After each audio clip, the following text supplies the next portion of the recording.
अस्सलाम वालेकुम, कैसी हैं आप अजवा? अच्छा, आज का जो हमारा टॉपिक है वो हमारे पास है हम लोगों ने पिछला बीट्स तक किया था, ठीक है। हाँ, बीट्स तक।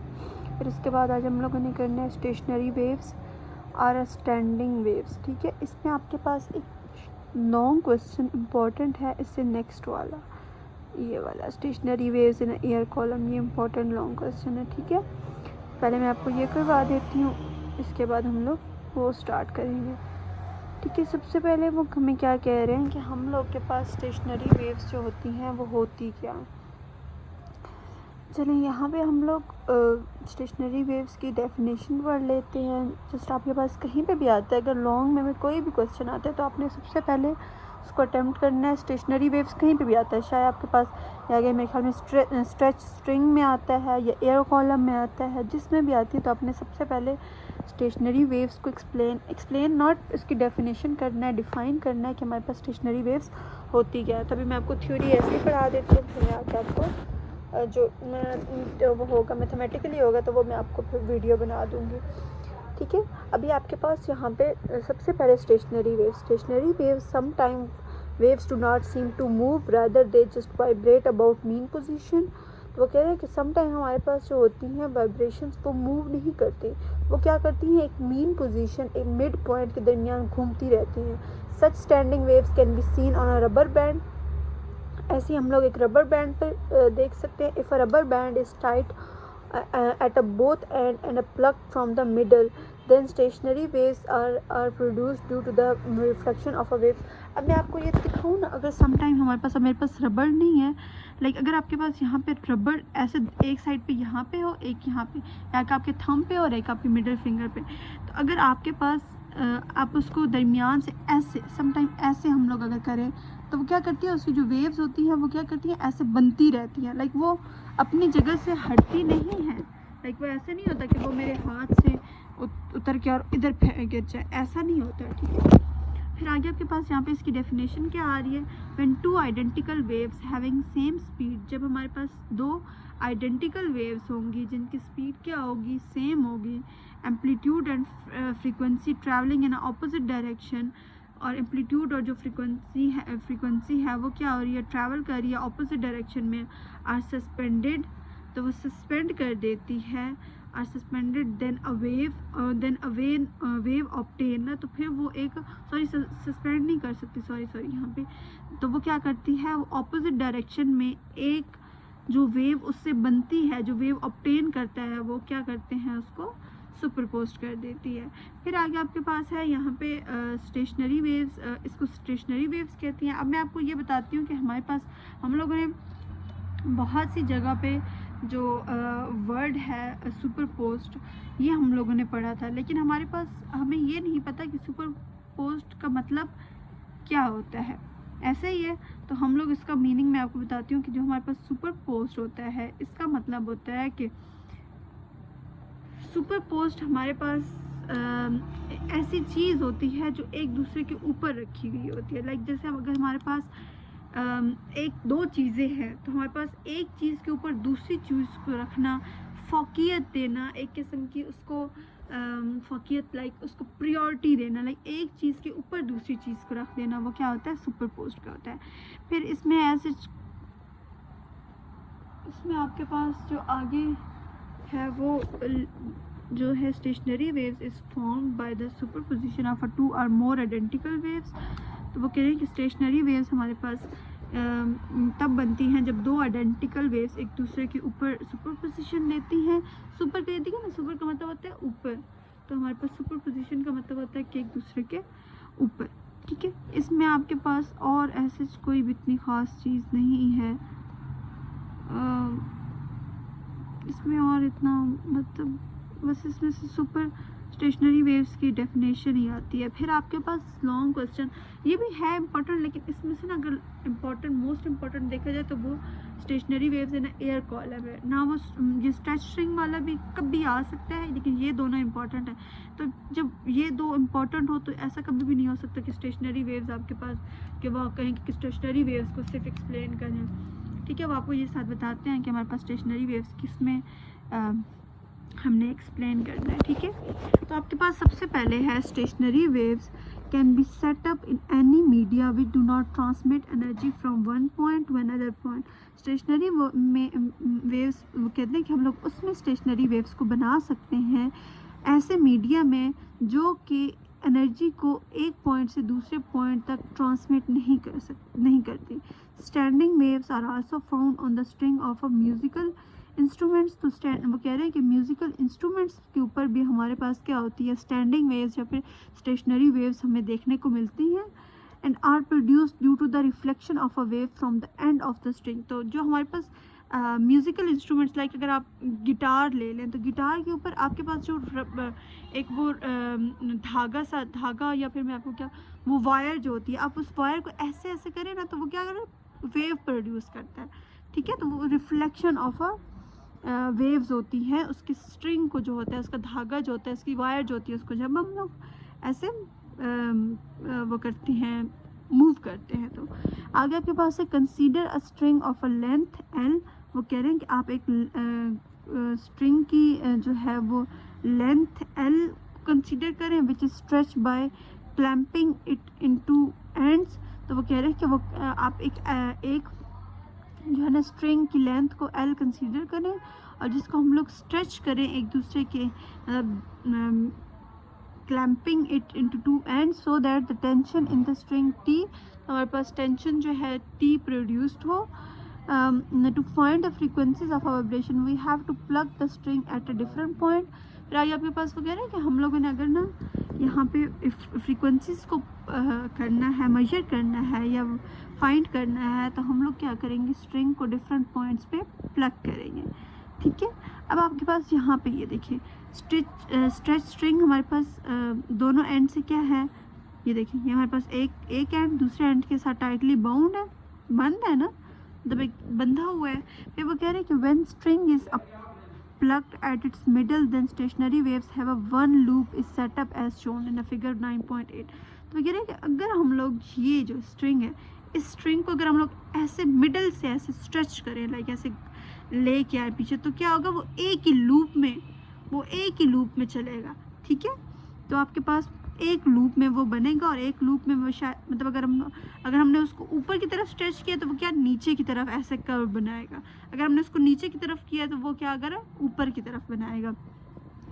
फिर आगे वो कह रहे हैं कि let f1 λ1 be the frequency and wavelength of the either of a component of a transverse wave then from the एमिंगन। तो कह रहे हैं कि हमारे पास अगर हम लोग ये देखें कि f1 जो है हमारे पास फ्रीक्वेंसी है और λ1 वेवलेंथ है या फिर ये दोनों ट्रांसवर्स वेव्स के क्या होते हैं, कंपोनेंट्स। तो हमारे पास वो कह रहे हैं कि the length of a string is equal to 1/2 of the wavelength. तो हमारे पास जो स्ट्रिंग की लेंथ है वो क्या हो जाएगी, 1/2 हो जाएगी लैम्डा के वेवलेंथ के, ठीक है। तो हमारे पास यहाँ पे आगे थोड़ा सा थियोरेटिकल मैथमेटिकली आ गया। सबसे पहले हमारे पास वो क्या कह रहे हैं कि हमारे पास जो टोटल लेंथ है वो किसके है, वेवलेंथ जो है वो उसके 1/2 है, 1/2 लिखे या फिर वेवलेंथ ओवर 2, ये देखिए यहाँ पे ये लिखा हुआ भी है L is equal to lambda over 2। फिर आगे आपके पास है λ1। ऐसे अगर हम लोग इसमें से सिर्फ मतलब वेवलेंथ हम लोगों ने फाइंड करनी हो तो वेवलेंथ इज इक्वल टू 2 को हम लोग क्या कर देंगे, L के साथ मल्टीप्लाई कर देंगे। ये हमारे पास क्या था, टोटल लेंथ का, ये हमारे पास क्या है, वेवलेंथ का, दोनों फार्मूलाज, ठीक है। फिर आगे वो कह रहे हैं कि अगर हमारे पास गिवन हो if m is the total mass of a string then speed v of a progressive wavelength along the string is। वो कह रहे हैं कि इन केस अगर हमारे पास मैस भी हो, किसी भी जो भी बॉडी है उसका मैस भी हो और उसमें हमारे पास क्या हो, स्पीड भी हो, ठीक है। तो हम लोग क्या, कौन सा हमारे पास फार्मूला लगेगा, तो हमारे पास फार्मूला होता है v is equal to t multiply l over m, ठीक है। ये हमारे पास क्या होता है, फार्मूला होता है। ऐसे ही वो हमें ये कह रहे हैं कि हमारे पास जैसे होता है ना v is equal to f1 λ1, ये भी हमारे पास एक तरह की इसकी होती है, v इज इक्वल टू λ1। अब हमारे पास f1 क्या होता है, f1 हमारे पास इक्वल होता है v ओवर लैम्डा, ठीक है। ये सिर्फ जस्ट आपके पास एक ही फार्मूला होता है, एक फार्मूले से बहुत सारे फार्मूलाज बन सकते हैं, ठीक है। और आपके पास जो लेमडा है वो किसके इक्वल होता है यहाँ पे 2l के, तो हम लोग यहाँ पे लेमडा की वैल्यू, लेमडा प्राइम इसको बोलते हैं v/2l, ठीक है। ये मैंने यहाँ से वैल्यू ली है। फिर अब ये भी तो देखिए कि अगर हम लोग के पास यहाँ पे एक और क्या थी v, तो हम लोग अगर v की वैल्यू पुट करें तो हमारे पास क्या आएगा f1 इज इक्वल टू क्या आएगा v/√t मल्टीप्लाई l, ऐसा ही है t multiply l over 2m। अब ये देखिए ना यहाँ पे m के नीचे m ये होल का था ना, तो यहाँ पे भी आपके पास ये होल का ही आएगा। आप इस तरह लिख लें या फिर आप इसको किसी और तरीके से लिखना चाहें तो भी आप लिख सकते हैं, ठीक है। यहाँ पे सॉरी 2l है, यहाँ पे 2lm है, ठीक है। अब एक और तरीके से भी होता है कि यहाँ पे आपके पास जो l है वो अगर हम लोग इसको fv, अगर हम लोग इसका क्या है स्क्वायर है, स्क्वायर के ऊपर अंडर रूट है, अंडर रूट के साथ वो क्या कैंसिल हो जाता है, तो अगर हम लोग l इसको बाहर लेके जाएं t/2lm, यहाँ पे पूरे के साथ था तो मैंने छोट मतलब अलग-अलग लिख लिया है। l के साथ कैंसिल हो जाएगा तो f हमारे पास किसके आएगा v/2 और √t/m, ऐसे ही है। साथ में लिखिए या अलग-अलग लिख लें, उससे कोई मसला नहीं होता है।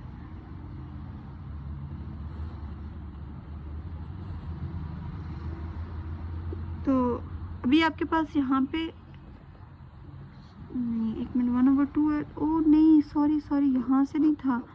आपने इसको कैलकुलेट इसको नहीं करना, आप बस इतने नहीं करना। ये मुझे लगा था आगे इसकी कैलकुलेशन होगी, बट नहीं, इसके आगे कोई कैलकुलेशन नहीं है, ठीक है ओके, कोई मसला नहीं है। बस अपने यहीं तक करना है। इसके आपके पास जो है वो f1 is equal to 1/2 t/m, ये आपके पास जो है वो उसका आ रहा है, ये आपके पास फार्मूला है, ठीक है। आगे आपके पास यहाँ पे अगर यहाँ देखिए this is called fundamental frequency, ठीक है। आपके पास यहाँ पे फंडामेंटल फ्रीक्वेंसी आ रही है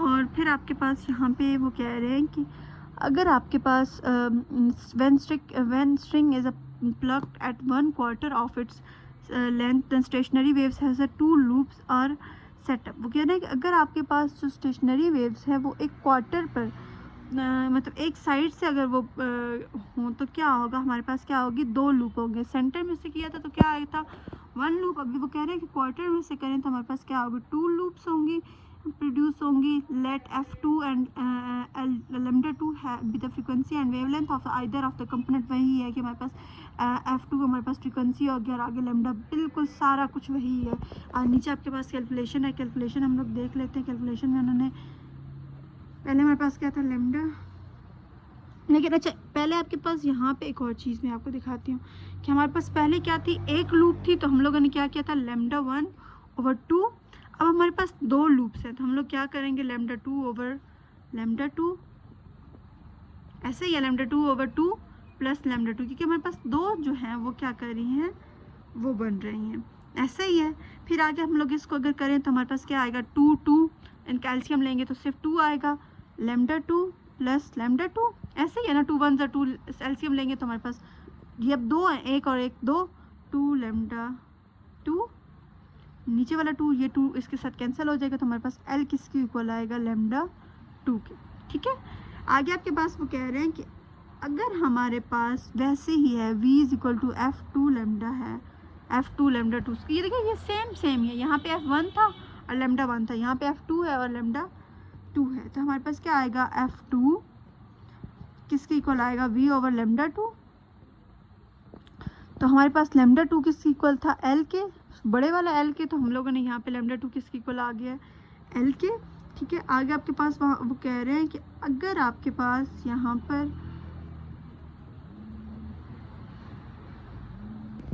अच्छा हम लोग कहाँ पे थे, तो वो ये कह रहे हैं कि अगर हमारे पास ऐसे हो तो वो क्या, अब एक और चीज़ है हमारे पास यहाँ पे ये चीज़ आ रही है, लेकिन अब वो अगर ये देखें कि हमारे पास जो है वो क्योंकि 2 हमारे पास थी ना, तो हम लोग इसको ऐसे भी लिख सकते हैं, लाइक अगर इसको 2 को 2 के साथ डिवाइड मल्टीप्लाई करेंगे तो हमारे पास सेम ऐसी कंडीशन आ जाएगी, ऐसे v/l आ जाएगा ना, तो हम लोग उसको इस तरह भी लिख सकते हैं। लाइक हम लोग एक तरफ से अपनी तरफ से एडिशन कर रहे हैं इसमें, इसका होना इसको बाद में कट ही हो जाना, लेकिन ऊपर वाले से हम लोगों ने डिफ्रेंशिएट करने के लिए इसको ये लिखा है, क्योंकि हमारे पास इसमें क्या होता था कि जो है वो F1 जो है वो ये बन रहा था, ठीक है। तो अब आपके पास जो है वो, क्योंकि हम लोगों ने यहाँ पे ये जो 2 है ये इस वजह से हम लोगों ने लगाया है ताकि हम लोग ये चीज़ कर सकें कि हमारे पास जो लूप है F2 में जो हमारे पास है उसको क्या है वो 2 लूप्स होंगी। पहले में हमारे पास सिंगल था, हमारे पास कुछ भी नहीं था, तो इसमें वो कह रहे हैं कि डबल, इसलिए हम लोगों ने इसको 2 के साथ इस तरह मल्टीप्लाई करवाया है कि हमारे पास वो ये शो करे। फिर आगे आपके पास है when string is plucked at 1/6 of its length. वो कह रहे हैं कि अगर हमारे पास जो है क्या कहते हैं, जल्दी जल्दी मैं आपको रीड करके बता देती हूँ। वो कह रहे हैं कि अगर हमारे पास जो स्ट्रिंग है वो क्या होगी, को प्लग करें 6 ऑफ इट्स लेंथ, लाइक उसके छठे हिस्से पे करें, तो stationery waves have 3 loops in the setup. तो हमारे पास क्या हो जाएंगी, जो स्टेशनरी वेव्स हैं उनकी जो लूप है वो क्या हो जाएगा, 3 हो जाएंगी। फिर आगे आपके पास है ऐसे ही है कि फ्रीक्वेंसी F3 और लैम्डा 3 क्या है, F3 फ्रीक्वेंसी है ट्रांसवर्सिस वेव्स की, और आपके पास जो है लैम्डा 3 क्या है, वेवलेंथ है। ऐसे ऐसे बाकी सारा जितना भी ऊपर पहले लिखा हुआ था ना, वैसे ही यहाँ पे भी लिखा हुआ होगा। अच्छा, तो आपके पास यहाँ पे क्या था कि हम लोग के पास अभी 3 लूप्स हैं, तो सेम हम लोगों ने वैसे ही करना है कि हमारे पास जैसे हम लोगों ने यहाँ पे 2 का किया था ना, वैसे ही L हमारे पास इक्वल होगा lambda 3/2 plus lambda 3/2 plus lambda 3/2, ऐसे ही है। तो अब हम लोगों ने इसका एलसीएम लेना होगा, तो 2 आएगा। फिर आपके पास लैम्डा 3, क्यों नहीं फोकस, हाँ, lambda 3 plus lambda 3 plus lambda 3, 1 2 3 lambda 3/2। अब देखिए पहले हमारे पास यहाँ पे 2 था तो हमने कैंसिल कर दिया, लेकिन अब हम लोग कैंसिल नहीं कर सकते, तो हमारे पास क्या आ जाएगा, जो L की इक्वल है, L किसकी इक्वल है 3 लैम्डा 3/2। फिर आगे आपके पास है V is equal to F3 lambda 3, F3 हमारे पास किसकी इक्वल आएगा, V ओवर लैम्डा 3। तो आपने सिंपली क्या कर देना है, उसकी लैम्डा की वैल्यू लैम्डा 3 की वैल्यू पुट। अच्छा, यहाँ पे आपके पास एक और भी आप तरह के, यहाँ पे आप लैम्डा की वैल्यू भी निकाल सकते हैं, क्योंकि यहाँ पे हमारे पास लैम्डा है ना, तो यहाँ पे लैम्डा 3 इक्वल टू 2L/3। ये आपके पास देखिए ना, ये अब इसके साथ आएगा तो 2L और ये इधर आएगा तो 3, ऐसे बन जाएगा 2L/3। तो आपने यहाँ पे सिंपली इसकी क्या कर देनी है, वैल्यू पुट कर देनी है, तो वो भी हमारे पास क्या आएगा 2L/3। तो हमारे पास जो 3 है ये ऊपर जाके 3V/2L इस तरह आ जाएगा। ये देखिए यहाँ पे हमारे पास ऐसे ही आ रहा है, ठीक है। आगे वो आपके पास कह रहे हैं कि जो आपके पास नेक्स्ट है, hence when the string vibrate in 3 loops its frequency of vibration will be 3 time as compare to its fundamental frequency which is called third harmonic और थर्ड मोड ऑफ वाइब्रेशन। तो वो हमारे पास ये बोल रहे हैं कि अगर हमारे पास क्या हो जाएगा, अगर हमारे पास 3 लूप में फ्रीक्वेंसी वाइब्रेट करेगी तो वो क्या होगा, उसकी जो फंडामेंटल फ्रीक्वेंसी है उससे 3 टाइम क्या हो जाएगी, वो बढ़ जाएगी, जिसको हम लोग बोलते हैं थर्ड हार्मोनिक या फिर third mode of vibration. Similarly frequency is increase 4 5 6 then stationary waves of 4 5, like जैसे जैसे हमारे पास फ्रीक्वेंसी जो है वो 4 पे जाएगी, 5 पे जाएगी, 6 पे, तो हमारे पास उसकी स्टेशनरी वेव्स भी इसी तरह बढ़ती जाएंगी 4 5 6 पे। फिर आगे आपके पास यहाँ पे उन्होंने ये भी गिवन हुआ है कि अगर हमारे पास इसमें इनफाइनाइट है, तो हमारे पास इनफाइनाइट n होता है ना, तो हम लोग के पास टोटल किसके, पहले 1 था तो हमने एक बार लिखा था, 2 था तो दोनों को जमा किया था, जब 3 है तो तीनों को जमा किया। तो हम लोग इसी तरह इसको करते जाएंगे कि L जो है वो ln/2 plus ln/2 plus ln/2, हमें नहीं पता कितनी तक है, तो n/2 ये ऐसे नीचे आया, ठीक है, आगे जगह नहीं थी। लाइक जब आपके पास एक चीज़ का पता नहीं होता, इनफाइनाइट होता, तो उसको हम लोग क्या n कंसिडर कर सकते हैं कि उसकी कोई भी वैल्यू हो सकती है, ठीक है। फिर आगे आपके पास वो नीचे ये NL तक, ये देखिए मेरा एक्चुअली फोकस कभी कभी नहीं करता, ये देखिए, ठीक है। आगे वो आपको बोल रहे हैं कि आपके पास जहाँ पे the lowest frequency called the fundamental frequency, की जितनी भी हमारे पास लोएस्ट फ्रिक्वेंसी होती है वो फंडामेंटल फ्रिक्वेंसी होती है, corresponding to the longest wavelength, corresponding to जो उसकी जिसकी वेवलेंथ क्या है वो सबसे बड़ी होगी, लॉन्गेस्ट होगी। फिर आगे आपके पास दो फार्मूलेज हैं। एफ एन का है कि अगर एफ एन हमारे पास F2 में जो था वो जो पहले दो हमारे पास थी उनके में अगर nth की वैल्यू आएगी तो फिर हमारे पास फार्मूलाज क्या होंगे। फिर आगे वो कह रहे हैं कि thus it can be concluded that वो कह रहे हैं कि ये कंक्लूड करता है the string resonate only if it is a whole number multiple of a hair of a half wavelength। वो कह रहे हैं कि ये हमारे पास रेजोनेट करता है कि हमारे पास होल नंबर जो है वो किसके मल्टीपल होगा, हाफ वेवलेंथ की। फिर वो कह रहे हैं कि stationery waves on the string can be set up only with a discrete set of frequencies के हमारे पास सिर्फ डिस्क्रीट सेट ऑफ मतलब 1 2 3 4 ऐसे कॉन्टिन्यूस सेट में ही सिर्फ क्या होती हैं, सेटअप हो सकती हैं, जिसको हम लोग कहते हैं क्वांटिनाइजेशन ऑफ फ्रिक्वेंसी। फिर आगे वो कह रहे हैं कि the lowest frequency is called fundamental frequency and ये वही है कि and its higher multiple are called overtone और हार्मोनिक। ठीक है। फिर आगे आपके पास जो क्वेश्चन है वो है stationary waves in air column. ये आपके पास इंपॉर्टेंट क्वेश्चन है। ठीक है। तो ये अगले में मैं आपको करवाती हूँ। फिर ठीक है, मैं आपको इस वजह से ये थोड़ा थोड़ा करवा रही हूँ क्योंकि आपने बाकियों का भी करना है, तो मैं ये चाह रही हूँ कि आप थोड़ा कर लें, लेकिन ताकि आपको समझने में एक एक टॉपिक इजी हो, क्योंकि आपके पेपर्स में वैसे टाइम थोड़ा रह गया है, बाकी हमें कोर्स कवर करना है, लेकिन मैं ये चाह रही हूँ कि जितना कर लें वो आप अच्छे तरीके से कर लें, नहीं तो फिर मसला आपके लिए होगा कि जो है वो मैं से अगला वाला भी अभी रिकॉर्ड कर दूँगी, लेकिन मैं आपको अभी सेंड नहीं करूँगी कि फिर आप पे बहुत बर्डन हो जाएगा, आपके बाकी भी सारे बायो केमिस्ट्री फिज़िक्स सारे सब्जेक्ट्स जो हैं वो इकट्ठे हो जाएंगे, तो फिर आपके लिए मसला बनता है। दैट्स वाई मैं आपके लिए जो लेक्चर्स है ये छोटे छोटे रिकॉर्ड कर रही हूँ ताकि आप इजीली ले सकें और आपके लिए भी इजी हो और आपको समझ भी आ जाए। ठीक है। और आपको जो समझना है तो आप उसे लेक्चर जब भी आप लेंगी तो फिर आप मुझसे पूछ लीजिएगा। जज़ाकल्लाह, अल्लाह हाफ़िज़।